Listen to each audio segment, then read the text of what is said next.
મુખ્યમંત્રી ભૂપેન્દ્ર પટેલ અને વાહન વ્યવહાર રાજ્યમંત્રી હર્ષ સંઘવીએ નાગરિકો માટે બસ સેવાઓને વધુ સુવિધાસભર બનાવવાના હેતુથી ગાંધીનગર ખાતેથી એસટી નિગમની નવી 201 બસોને લીલી ઝંડી ફરકાવીને વિવિધ રૂટ માટે પ્રસ્થાન કરાવ્યું હતું, જેમાં 136 સુપર એક્સપ્રેસ, 60 સેમી લક્ઝરી અને 5 મિની બસોનો સમાવેશ થાય છે.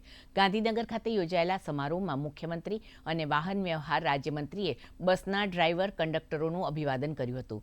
ઉપરાંત મુખ્યમંત્રીએ દિવાળીના તહેવારોમાં રાજ્યનો દરેક નાગરિક પોતાના પરિવાર સાથે તહેવાર ઉજવી શકે તે માટે દિવાળી નિમિત્તે એક્સ્ટ્રા 4200 બસોના સંચાલનનો પણ પ્રારંભ કરાવ્યો હતો.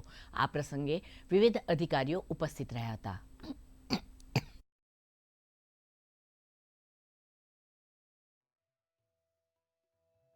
ગુજરાતના લોકપ્રિય મુખ્યમંત્રી આદરણીય શ્રી ભૂપેન્દ્રભાઈ પટેલના માર્ગદર્શનમાં છેલ્લા 4 વર્ષમાં ગુજરાતના પ્રત્યેક નાગરિકોને અવર જવર માટે જે સુવિધાઓનો વધારો કર્યો છે એ લેન્ડમાર્ક વધારો આ વર્ષની અંદર કઈ રીતે થાય તે દિશામાં વાહન વ્યવહાર વિભાગ દ્વારા કામગીરી કરવામાં આવે છે.